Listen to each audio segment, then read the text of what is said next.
Assalamualaikum warahmatullahi wabarakatuh. Alhamdulillahi rabbil alamin. Wa bihi nasta'inu ala umurid dunya waddin.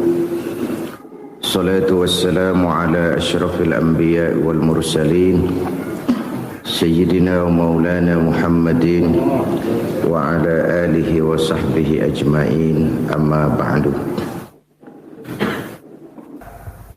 Pada pertemuan kali ini secara khusus kita akan membicarakan tentang puasa ini. Kita akan mulai dari yang pertama, puasa sunnah. Sebagaimana yang kita maklum, sunnah adalah satu perbuatan yang apabila kita kerjakan berpahala, tapi apabila kita tinggalkan tidak merupakan dosa. Hanya saja ia merupakan barometer dan ukuran daripada orang-orang yang cinta kepada sunnah itu sendiri. Ada banyak jenis puasa-puasa sunnah ini. Yang pertama, puasa sunnah di bulan Muharram. Rasulullah sallallahu alaihi wasallam bersabda, "Afdhalus siyami ba'da Ramadan syahrullahil Muharram, wa afdhalus salati ba'dal fariḍah salatul lail." Diriwayatkan oleh Muslim dari Abi Hurairah. Puasa yang paling utama sesudah puasa Ramadan tidak lain adalah puasa di bulan Muharram. Dan solat yang paling afdol sesudah solat yang wajib adalah solat pada sepertiga malam yang akhir. Puasa di bulan Muharram merupakan puasa sunnah dan mempunyai nilai yang sangat besar dalam pandangan Allah Subhanahu wa ta'ala. Buat mereka yang mampu melaksanakan puasa sunnah di bulan Muharram ini, boleh melaksanakannya selama 10 hari. Hari yang pertama boleh juga 3 hari saja, atau setidak-tidaknya 1 hari daripada bulan Muharram. Yang kedua, puasa 10 hari daripada bulan Zulhijjah. Karena bulan Zulhijjah ini memang termasuk bulan yang dimuliakan oleh Allah Subhanahu wa ta'ala. Pertama, di sana ada hari Tarwiyah, ada hari Arafah, ada hari kurban, ada talbiyah, ada pelaksanaan haji dengan segala manasiknya. Maka puasa sunnah di bulan Zulhijjah merupakan amalan yang sangat utama dan besar pahalanya dalam pandangan Allah Azza wa Jalla. Sebagian ulama menjelaskan, man shoma hazihil ayyam akramahullahu bi asri asya'in. Siapa orang yang melaksanakan ibadah puasa sunnah pada hari-hari 10 di bulan Zulhijjah ini, Allah Subhanahu wa ta'ala akan memuliakannya dengan 10 macam perkara. Saudara, ini keuntungannya. Yang pertama, orang yang puasa di hari-hari 10 bulan Zulhijjah diberikan al-barakah fi umrihi, diberikan keberkahan pada umurnya. Setiap kita ingin memperoleh umur yang berkah. Umur yang berkah itu yang bagaimana? Apa yang jumlahnya panjang? Mungkin. Tetapi yang jelas, umur yang berkah ini adalah umur yang bisa dipertanggungjawabkan di hadapan Allah Subhanahu wa ta'ala. Artinya, umur yang diisi penuh dengan kebajikan, umur yang diisi dengan segala macam kegiatan ibadah, dan umur yang dengan demikian sungguh pun kita sudah mati, jasad terkubur dalam tanah, nama kita akan tetap hidup, dikenal orang oleh karena kebajikan yang kita kerjakan. Saya kira akan lebih merupakan azab ketimbang nikmat kalau orang diberikan umur panjang tapi hanya untuk menumpuk-numpuk dosa saja. Kan lebih baik mana? Umur pendek banyak pahala, umur panjang banyak dosa. Lebih baik mana? Hah? Saya yakin yang paling baik tentu umur panjang banyak pahala. Paling sial umur pendek dosa melulu. Sudah diberikan umur pendek tidak seberapa, dosa berlipat ganda. Itu kalau orang kampung bilang tekor namanya. Rugi. Umur pendek hanya untuk menumpuk-numpuk dosa. Boleh jadi kalau umat-umat zaman dulu saudara, mereka diberikan umur panjang.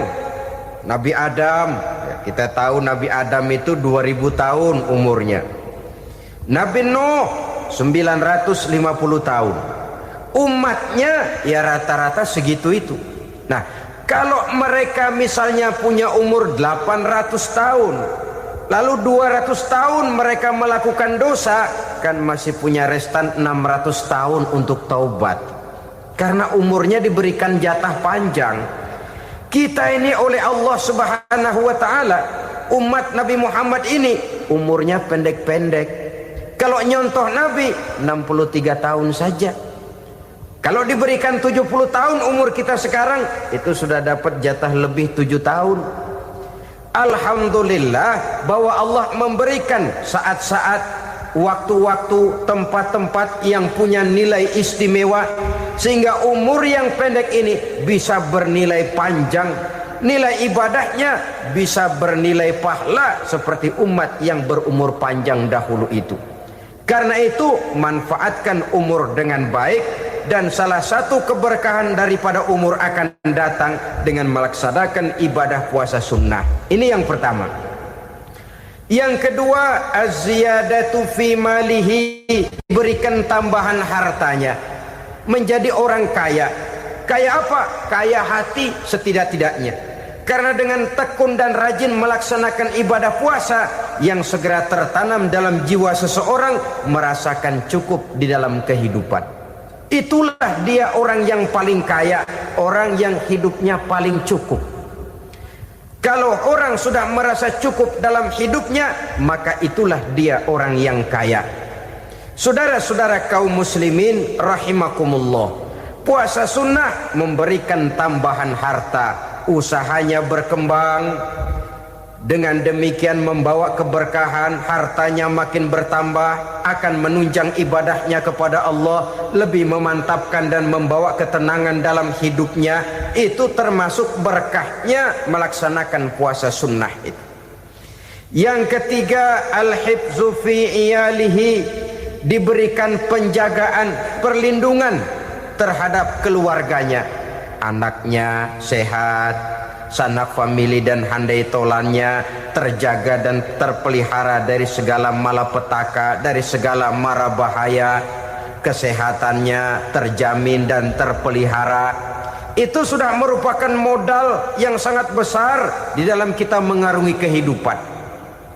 Sebab rasanya sulit untuk bahagia, duit kita banyak sekali, usaha kita selalu mendatangkan untung yang berlipat ganda. Tapi sebentar-sebentar anak kita sakit, yang ampek, yang korengan, yang kena musibah, ndak tak karu-karuan sakit, berobat sampai jutaan rupiah. Itu kan sudah tidak membawa kebahagiaan. Uang masuk yang begitu banyak jumlahnya, habis akhirnya untuk berobat saja. Sebenarnya hitung-hitung ya seri-seri juga. Usaha berhasil, duit banyak, habis untuk berobat. Lah sama juga saudara-saudara. Jadi dengan demikian, biar duit kita banyak, asal keluarga pada sehat saja, udah enak bener itu. Duit banyak, ekonomi cukup, keluarga sehat, nikmat rasanya menjalani kehidupan ini. Yang kiamat sudah duit kagak barang seperak, keluarga ampek semua. Kiamat sudah. Saudara hadirin yang saya hormati, jadi yang ketiga, Allah memberikan pemeliharaan terhadap keluarganya. Satu kali orang dipelihara Allah, tidak satu kekuatan pun yang bisa mencelakakan. Satu kali orang disengsarakan Allah, tidak satu tenaga pun yang mampu menyelamatkannya. Itulah sebabnya perlindungan Allah, pemeliharaan Allah terhadap diri dan keluarga sangat kita perlukan di dalam kehidupan ini. Dengan melaksanakan ibadah puasa, kita mendekatkan diri kepada Allah. Dengan dekat kepada Allah, maka Allah pun dekat kepada kita. Sehingga dalam hadis qudsi dikatakan, ta'arraf ilallahi firraha ya'rifka fi syiddah. Ingatlah kepada Allah di waktu kamu senang, agar Allah ingat kepada kamu di waktu kamu susah. Yang kita laksanakan kadang-kadang sebaliknya. Waktu susah kita ingat Allah, waktu senang kita lupa Allah. Akhirnya nanti pada waktu kita melarat, kebelangsak, susah dan sebagainya, pertolongan tidak akan datang kepada kita. Benar, ta'aruf ilallah firraha ya'rifka fi syiddah. Ingatlah kepada Allah di waktu kamu susah, ingatlah kepada Allah di waktu kamu senang, agar Allah ingat kepadamu di waktu kamu mendapat kesusahan. Umumnya watak manusia memang kalau sudah dapat susah, ingat kepada Allah. Waktu duduk, waktu berbaring, sambil tidur, dalam segala keadaan Allah disebutnya, Allah dimintakan pertolongannya. Tapi dikala dia berada pada posisi di atas angin, merasa senang, bahagia, Allah terlupakan. Saudara-saudara kaum muslimin, itu yang ketiga. Yang keempat, at-takfiru li sayyiatihi. Orang yang melaksanakan puasa sunnah itu diampuni segala dosa dan kesalahan yang telah dilakukannya. Dan yang kelima, at-tad'ifu li hasanatihi, diberikan balasan yang berlipat ganda dari segala kebaikan yang dikerjakannya. 1 berbalas 7, 7 bisa berbalas 10, 10 masih berbalas 100, masih ditambah dengan wallahu yudha'ifu liman yasha. Allah melipat gandakan pahala orang-orang yang dikehendakinya. Maka carilah satu kebaikan yang apabila kita kerjakan, dosa akan dihapus dan nilai pahalanya menjadi berlipat ganda. 1 kali kita bekerja, 2-3 pulau bisa kita raih dan kita jangkau. Yang keenam, orang yang melaksanakan puasa sunnah di bulan Zulhijjah, at-tashil li sakarati mautihi, diberikan kemudahan pada saat menghadapi sakaratul maut. Maut a mysterious problem. Dia adalah pintu yang setiap orang pasti akan memasukinya. Bahwa mati adalah mati, itu semua kita tahu. Tapi hakikat orang pada saat menghadapi mati itu kan berbeda-beda. Ada yang matinya itu gampang sekali, persis orang tidur saja, tidak nampak gelisah, tidak bikin susah yang hidup, tidak gelimpangan di tempat tidur, persis seperti orang mau tidur saja. Ada yang sulit sekali menghadapi sakaratul maut, gelimpangan di tempat tidur, bikin bingung orang yang nunggu. Kadang-kadang seperti kerbau digorok lehernya. Saudara-saudara, sulit menghadapi sakaratul maut. Oleh karena itu Rasulullah sallallahu alaihi wasallam sering beliau itu kalau berdoa membaca Allahumma hawin alayya fi sakaratil maut. Ya Allah, mudahkan saya di dalam menghadapi sakaratul maut. Rasulullah saja, saudara, orang yang ibadahnya paling banyak, orang yang hatinya paling bersih, orang yang akhlaknya paling luhur, masih berdoa semacam ini. Mohon dimudahkan oleh Allah agar mudah menghadapi sakaratul maut. Apalagi kita, terus terang kita ini paling-paling kelas muhtalid, bangsa sama pahala mau sama dosa doyan. Lebih perlu lagi menghadapi sakaratul maut. Sehingga apabila malaikat maut datang menjemput nyawa kita, dimudahkan, jangan dibikin sulit, supaya mudah. Jadilah orang baik-baik.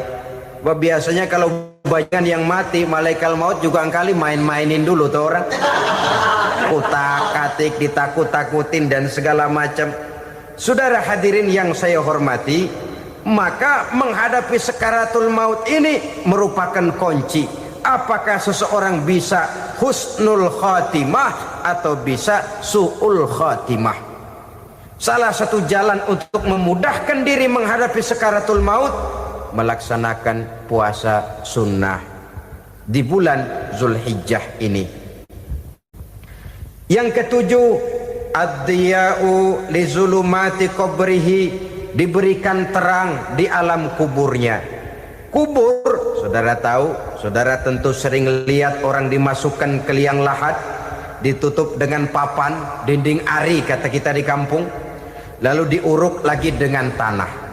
Dalamnya liang lahat, gelapnya liang lahat, gelapnya diuruk dengan tanah, gelapnya di dalam kubur, tiga gelap yang menjadi satu. Bapak moyangnya gelap.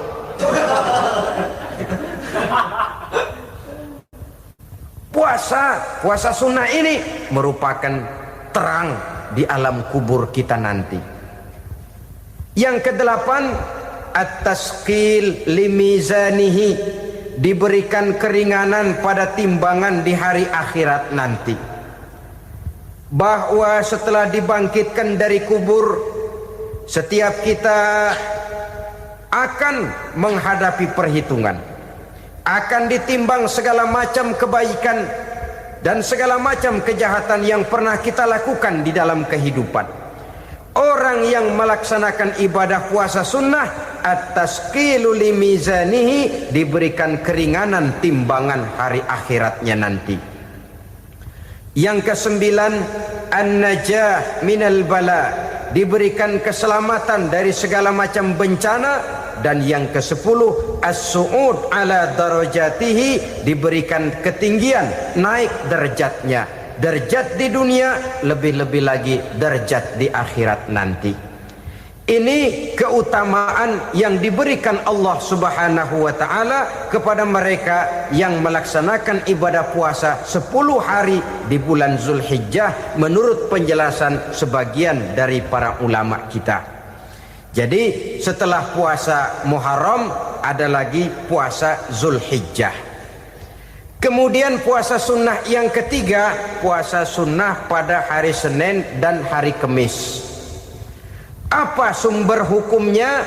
Diriwayatkan oleh Imam Muslim dari Abi Qatadah, Rasulullah sallallahu alaihi wasallam ditanya tentang puasa pada hari Senin. Kenapa Rasul melakukan itu? Beliau menjawab, zalika yaumu wulidtu fihi wa yaumu bu'istu au unzila alayya fihi. Hari Senin itu adalah hari di mana aku dilahirkan dan hari di mana aku dibangkitkan. Wahyu pertama turun kepadaku pun pada hari itu. Maka sunnah melaksanakan puasa pada hari itu. Adapun hari Kamis, ada hadis yang diriwayatkan oleh Imam Turmuzi dari Abi Hurairah, Nabi bersabda, tu'radul a'malu yaumul isnaini wal khamisi fa uhibbu ay yu'radu amali wa ana sha'im. Disetor amal setiap manusia pada hari Senin dan pada hari Kamis. Maka aku ingin, kata Nabi, agar pada saat amalku disetor itu aku sedang puasa. Jadi malaikat itu menurut riwayat ini mencatat dan menyetorkan catatan amalan seseorang pada hari Senin, hari Kamis. Tiap hari Senin amalan kita disetor oleh malaikat. Catatan terakhir tentu yang sedang kita kerjakan, sehingga yang masuk daftar, saya tinggalkan orang ini, dia sedang puasa, karena naik catatan amalnya pada hari Senin. Kamis diangkat lagi, catatan paling akhir, saya tinggalkan orang ini, dia sedang puasa. Itu makna fa uhibbu ayyurada amali wa ana shaim. Aku senang kalau pada saat amalku disetor, catatan paling akhir aku lagi puasa. Satu keistimewaan. Alangkah celaka tiap amalan disetor kita sedang berbuat jahat. Senin, Kemis, teler, mabok, judi. Tiap amalan disetor, catatan akhirnya saya tinggalkan si fulan lagi teler. laporan Senin, Kemis laporan lagi, saya tinggalkan si Fulan lagi mirit kartu. Saudara hadirin yang saya muliakan, alangkah jeleknya catatan kita. Oleh karena itu sunnah puasa pada hari Senin dan hari Kemis. Ini amalan sunnah saudara-saudara. Dan oleh karena ini amalan sunnah, sebagian ulama memberikan penjelasan, walaupun lupa niat, kalau sudah malam itu lupa niat, boleh niatnya sudah siang puasa sunnah ini, dengan catatan dari pagi belum makan apa-apa. Malam saudara lupa, tahu-tahu ingat ini hari Senin, dah jam 10, niatlah jam 10 itu, sah puasanya asal dari pagi belum makan apa-apa. Tapi kalau sudah dapat 2 piring baru niat jam 10, itu lain, ngojek namanya. Jadi puasa sunnah yang ketiga, puasa pada hari Senin dan hari Kamis. Yang keempat, puasa jenis sunnah yang keempat, puasa 6 hari di bulan Syawal. Diriwayatkan oleh Imam Muslim dari Abi Ayyub bahwa Nabi bersabda, "Man shoma Ramadhana summa atba'ahu sittan min Syawal kana kasyamid dahri." Barang siapa yang berpuasa di bulan Ramadan kemudian diikutinya dengan 6 hari di bulan Syawal, maka dia seolah-olah seperti orang yang berpuasa 1 abad lamanya. Allahu Akbar. Demikian besar keuntungannya. 6 hari di bulan Syawal sama dengan orang yang berpuasa 1 abad lamanya. Ini fadailul a'mal saudara-saudara. Jangan diartikan karena menang sudah puasa 6 hari bulan Syawal, Ramadan tahun depannya lantas nggak puasa. Kenapa? Ukurannya sudah 1 abad. Bukan itu pengertiannya. Ini mendorong orang memberikan ganjaran pahala yang sedemikian besar. 6 hari setelah Ramadan, artinya di bulan Syawal. Tidak pada hari pertama Syawal karena haram hukumnya berpuasa pada hari fitri itu. 6 hari di bulan Syawal. Tinggal lihat yang mampunya saja. Boleh berurutan, boleh tidak berselang-seling, boleh, asal saja jumlahnya 6 hari selama masih bulan Syawal itu. Hari ini 3 hari lagi, 4 hari lagi, diselang-seling atau berurutan, itu juga lebih baik. Puasa sunnah 6 hari daripada bulan Syawal. Kemudian yang kelima, puasa sunnah 3 hari pada setiap bulan. 3 hari pada setiap bulan. Diriwayatkan oleh Imam Bukhari dan Muslim dari Abi Hurairah. Abi Hurairah bercerita, "Ausani khalili sallallahu alaihi wasallam bisalasin." Kekasih saya Rasulullah berwasiat kepada saya, memesankan benar-benar kepada saya untuk melaksanakan 3 amalan yang terpuji. Pertama, siyamu salasati ayyamin min kulli syahrin. Puasa 3 hari dalam setiap bulan. Ini wasiat yang pertama. 3 hari pada setiap bulan. Tidak peduli bulan apa saja. Dalam artian ya bulan menurut perhitungan Islam ya. Muharram, Safar, Rabiul Awal, Rabiul Tsani, Jumadal Ula, Jumadil Akhir, Rajab, Sya'ban, Ramadan, Syawal, Zulqa'dah, Zulhijjah dan selanjutnya. 3 hari pada setiap bulan. Tanggalnya tanggal berapa saja. Lebih utama pada yang disebut Yaumul Bid, yaitu hari-hari di mana bulan menunjukkan purnama. Tanggal 13, tanggal 14 dan tanggal 15 pada setiap bulannya itu disunahkan melaksanakan puasa. Itu wasiat pertama, puasa 3 hari pada setiap bulan. Wasiat yang kedua, waraqatai duha, melaksanakan sholat duha sekurang-kurangnya 2 rakaat. Itu wasiat yang dipesankan benar kepada saya, kata Abi Hurairah. Pertama, puasa 3 hari pada setiap bulan. Yang kedua, usahakan jangan meninggalkan 2 rakaat minimal daripada sembahyang duha. Kita tahu sembahyang duha itu sembahyang sunnah di waktu pagi seketika matahari naik sepenggalahan. Sekurang-kurangnya 2 rakaat, sebanyak-banyaknya 8 rakaat. Di antara fadilah atau keutamaan daripada solat duha ini yaitu menyangkut masalah rezeki dan usaha. Kemudian wasiat yang ketiga, wa an utira qabla an anama. Beliau sangat berwasiat kepada saya untuk solat witir sebelum tidur. Artinya solat malam sebagai amalan sunnah di dalam kehidupan kita. Jadi saudara-saudara, dalam hidup ini kita akan selalu berbentur dengan keperluan. Kalau pada satu saat kita sudah sampai kepada tahap berpikir ini keperluan saya, tentu hal-hal semacam ini akan kita kerjakan. Kita belum tergerak melaksanakan ini semua oleh karena barangkali kita merasa belum memerlukannya. Karena itu marilah kita berusaha di samping melaksanakan puasa yang wajib juga melaksanakan puasa yang sunnah di dalam kehidupan kita. Ini jenis puasa-puasa yang sunnah. Kemudian yang kedua, ada macam puasa yang disebut puasa nazar. Hukum pelaksanaannya wajib apabila nazarnya sudah terwujud. Puasa nazar, puasa yang dikaitkan dengan suatu persoalan. Umpamanya, kalau saya lulus ujian, saya akan puasa 1 minggu lamanya. Begitu ujiannya ternyata lulus, dia wajib bayar nazarnya. Puasa 7 hari, tidak lagi sunnah tapi wajib karena dia nazarkan.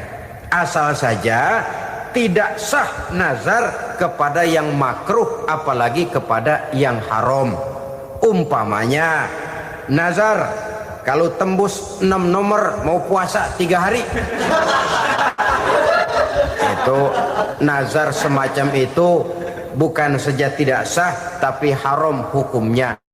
Tidak boleh nazar kepada yang makruh apalagi kepada yang haram.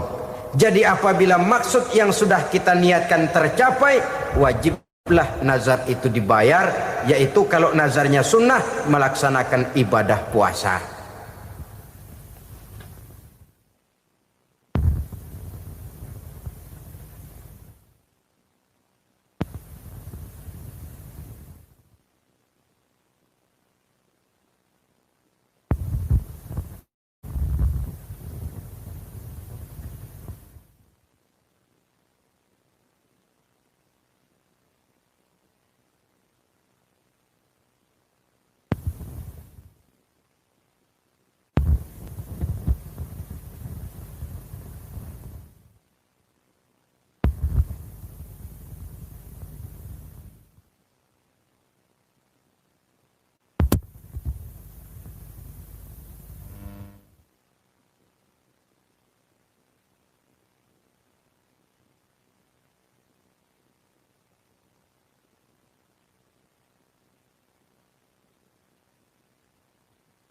Saudara-saudara kaum muslimin rahimakumullah.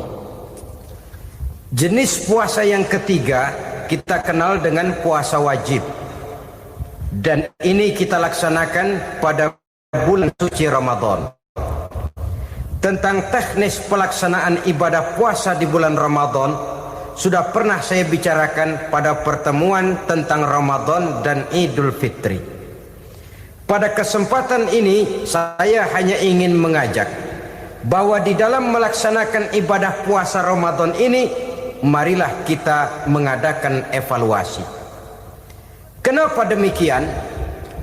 Barangkali secara jujur walaupun agak berat saya masih harus berkata masih banyak di antara kita umat Islam yang di dalam melaksanakan suatu ibadah terjebak dalam rutinitas ritual. Apa itu rutinitas ritual? Itu bahasa susah. Berhubung saya tidak ingin bicara yang susah-susah, kita bicara yang mudah-mudah saja. Maksud saya, banyak di antara kita umat Islam yang di dalam melaksanakan suatu ibadah itu hanya dengan prinsip asal sekadar gugur kewajiban saja. Akibatnya, sampai sejauh mana ibadah itu berhasil membentuk kepribadian diri kita, kita jarang mengadakan evaluasi dan penilaian. Salat yang penting gugur kewajiban. Puasa yang penting sudah gugur kewajiban. Haji yang penting sudah gugur kewajiban. Maka jangan heran kalau itu yang jadi prinsip, ibadah lantas tidak punya dampak dalam membentuk kepribadian diri. Banyak orang yang rajin sholat tapi munkarnya jalan terus. Sampai kadang-kadang kita bingung, yang sembahyang dia, yang nyolong dia. Puasanya kelihatannya tekun tapi tidak punya kepekaan sosial. Sama yatim piatu bersifat masa bodoh, sama fakir miskin malah gemes. Tidak lantas tumbuh kepekaan sosial walaupun dia sudah ikut merasakan tidak enaknya lapar dan haus. Ada juga yang sudah haji 4-5 kali mondar-mandir Jakarta Mekah, tapi gaya hidupnya tetap seperti katak di kolong tempurung, picik, sempit pandangan, dangkal hati, tidak terbuka walaupun sudah melihat Islam dalam skala internasional. Yang dia lihat, yang dia saksikan, yang dia pandang tidak sanggup menggugah dan menggubah jiwanya, tidak bisa mewarnai pandangan hidupnya. Inilah akibatnya kalau ibadah hanya dikerjakan dengan prinsip asal sekadar gugur kewajiban. Hasilnya yaitu tadi, hajinya cuma menang topi putih sama serban. Sholatnya cuma prinsip asal gugur kewajiban. Begitu juga puasanya, begitu juga zakatnya dan ibadah-ibadah lainnya. Bukan tanpa satu maksud. Jikalau Allah Subhanahu wa ta'ala memerintahkan kita melaksanakan ibadah puasa di bulan suci Ramadan, bahkan maksud itu sangat pada penghujung ayat yang memerintahkan kita puasa. Ya ayyuhalladzina amanu kutiba alaikumus syiyam kama kutiba alal ladzina min qablikum la'allakum tattaqun. Orang yang beriman diwajibkan atas kamu berpuasa, telah diwajibkan juga kepada orang-orang yang sebelum kamu, la'allakum tattaqun, agar kamu dengan puasa itu menjadi manusia yang bertakwa kepada Allah Subhanahu wa ta'ala. Dengan kata lain, berhasil atau tidak puasa Ramadan kita ini akan nampak takwa kita meningkat atau tidak setelah kita melaksanakan ibadah puasa. Sehingga kalau orang mengatakan Ramadan itu merupakan month of training, bulan latihan, keluar latihan tentu harus semakin naik dan baik gaya kehidupan kita. Jadi tujuan utama daripada pelaksanaan ibadah puasa adalah untuk membentuk manusia yang bertakwa. Nah, takwa itu kata Imam Qusairi hurufnya ada 4. Ta, qaf, wawu, ya. Masing-masing huruf ini simbol dari pribadi orang yang bertakwa, bina dan dibentuk oleh pelaksanaan puasanya. Mari kita lihat. Huruf ta adalah lambang dari sifat tawadhu, rendah hati. Orang yang bertakwa, orang yang tidak mempunyai sifat sombong. Puasa menanamkan kita kesadaran terhadap kelemahan, terhadap keterbatasan, terhadap segala ketidakmampuan yang kita miliki. Ya Allah, baru sehari nggak kena makan, nggak kena minum, sudah begini lemesnya. Puasa memang, Kalau pagi orang masih sehat, masih terdorong oleh sahur.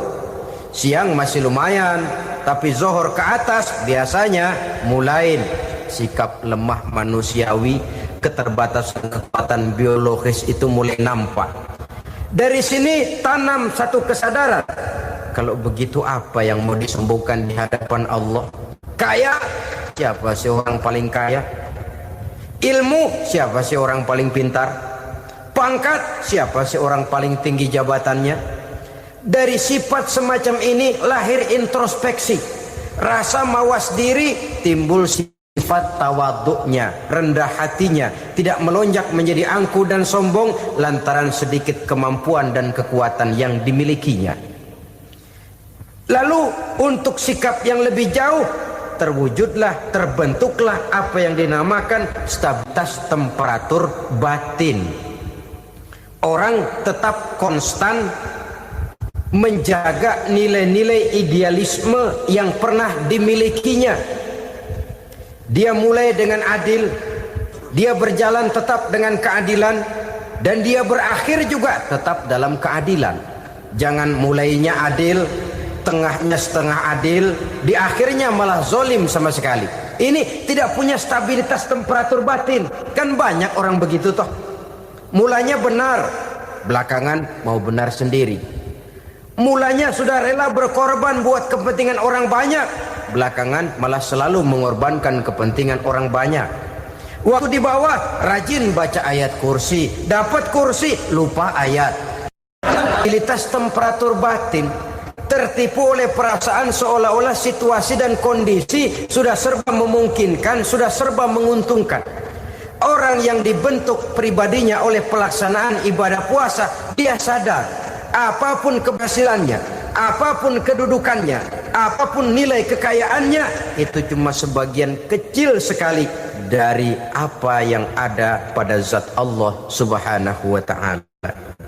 Hati tidak takabur, sesuai dengan namanya takabur dari kalimat takabbaro ya takabbaru, membesar-besarkan diri. Orang yang suka membesar-besarkan diri, orang yang tidak yakin bahwa dirinya orang besar, lalu dibesar-besarkan dirinya. Sebenarnya itu sudah satu sikap di mana dia tidak percaya kepada diri sendiri. Dirinya sebenarnya bukan apa-apa, cuma ingin dianggap besar, lalu dibesar-besarkan. Takabbur namanya. Puasa sekali lagi melatih kita menanamkan kesadaran akan kelemahan dan keterbatasan kita sebagai makhluk. Itu sikap tawadu.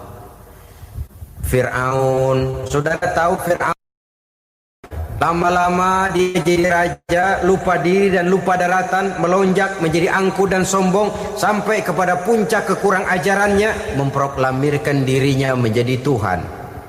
Hitler juga begitu. Pendeknya orang manakala tidak ada kesadaran tentang dari mana segalanya berasal dan kemana segalanya akan kembali, dia mudah out of control. Kalau sudah out kontrol, maka dia akan melakukan perbuatan yang melampaui batas. Itu yang pertama. Jadi orang takwa, orang yang rendah hati, salah satu tujuan daripada pelaksanaan ibadah puasa menanamkan sikap rendah hati. Dari sikap rendah hati ini yang timbul lalu apa? Kepekaan sosial.